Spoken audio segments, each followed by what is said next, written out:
to Ira, second row on your right. How you doing, Jonathan? I'm doing good. How about you? Good. You didn't have quite as far to come to get to Tallahassee. What's it been like since you've been here?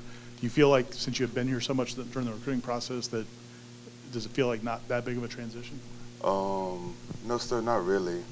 Yeah, I come here I've been here for 8 times on my visit, so it's like I'm already getting comfortable. I'm at home, so when it came down to me making my top 3 of my decision, okay, I'm already know I got a clue. I'm not too far from home. I got a good relationship with Coach Atkins, Coach Norvell, and I got a good relationship with one of the linemen, Darius Washington.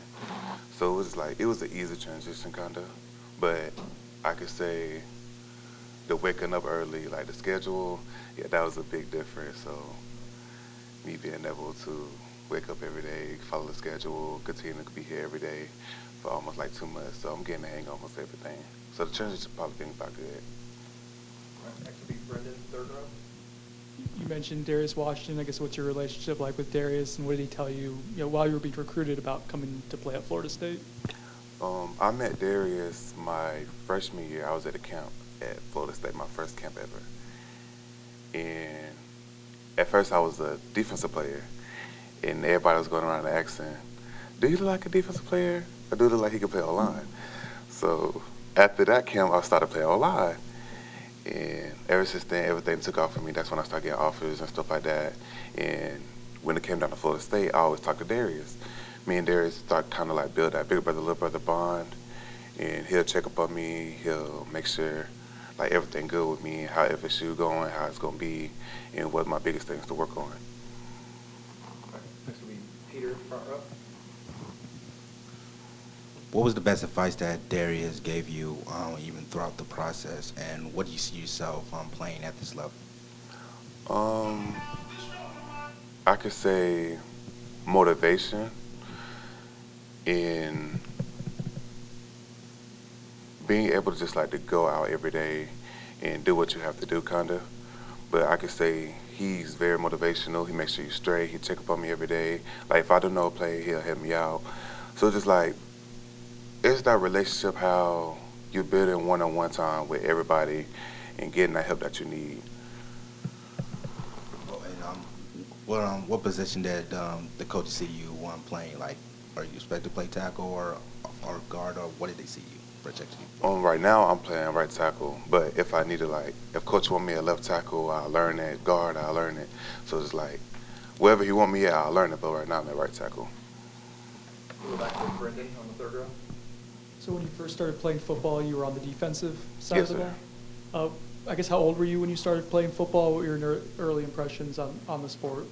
I was 7, and how I was playing football, I grew up with some of my friends in the neighborhood, so it's all of us on the same team. So it's like a brother bond.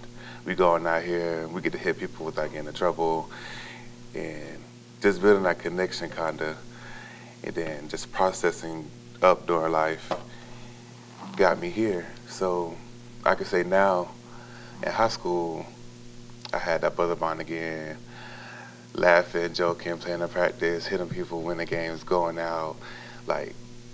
It's a good experience. And I can say now, me being able to come to Florida State, it's a blessing, it's an opportunity that not everybody where I'm from had. So then me being able to take trips with everybody, the team bonding even more, building that bond and connection with multiple people. All right, we'll go back to Ira, second row. So how early did they get you guys up, and has that changed what time you go to sleep? Were you normally a guy who stayed up later, or do you have to go to bed earlier? I can say one, before I came to Florida State, my biggest thing was I like to sleep.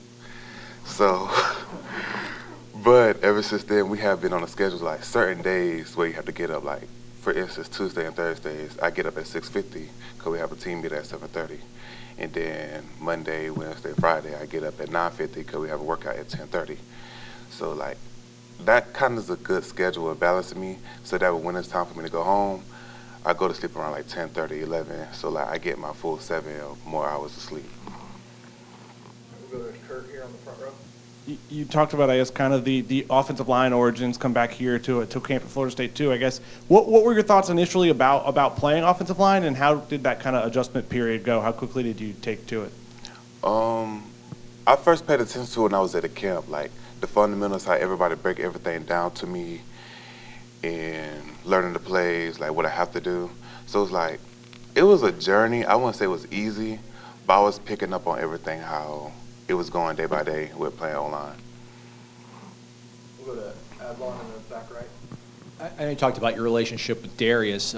Just being in that room, can you tell that, like, Darius is a leader, the guys look up to him? Is that a role that he kind of wears, I guess?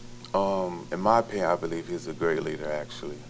Like, everybody go to him for advice. He help everybody out. It's like a big motivational speaker, kind of. Like, he got you when you don't think you need help or anything. He'll make sure you're doing the right thing. If you need more help, he'll help you out. He'll make sure your fundamentals and development is straight. We'll go back to Brendan in the third row.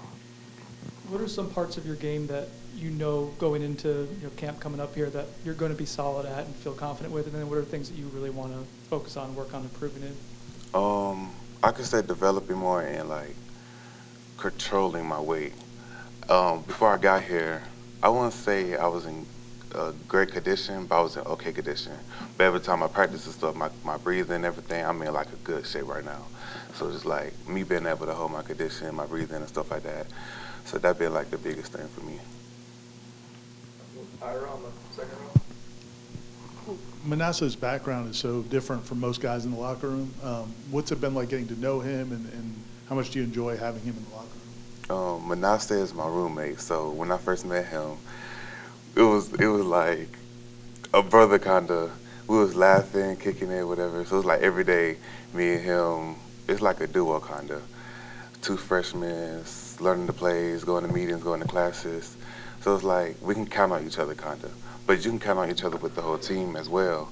But me and him just got that closer bond because we're like roommates. We'll go back to Adlon. I don't know how much of like the recruiting process you like were immersed in, but I know at one point, everyone worries about stars, and you had a 5th star on one of the recruiting services and didn't finish as a 5-star. Is that anything that motivates you? What kind of mindset do you have in year 1 right now? When I got that 5th star, I was extremely happy. But then it's like, it didn't last long. So it's like, okay, I got these stars, but I still have something to do. And I know it's not gonna last long. So after that, I was just like, okay, I got job 1, so work harder, do what I need to do, and just focus on football. So I didn't really like pay really attention to the stars. It was a good thing that I could have, but that was my biggest piece. Go back to Ira. Your recruitment did take, you mentioned like once you moved to offensive line and people started seeing you, it kind of took off. At one point, it kind of, like everybody was coming after you. What was that like, and how did you handle that, the stress of all these schools coming at you? I could say at first it was overwhelming because you got everybody text you, everybody blowing up your phone. But I always had my dad to help me, like guide me through what I need to do and with everything. And then I always pray. So it was like when it came down to me making my decision, I said a prayer before I went to sleep. And then I figured out what I wanted, so now I'm here. Do you miss getting sacks and that stuff? I could say before I came here, my senior year of high school, I was playing both offensive defense, sacking like crazy. But if I have the opportunity to do it again, I will, most definitely. Anything else? All right. Thanks, Jonathan. Thank you. Yeah, have a good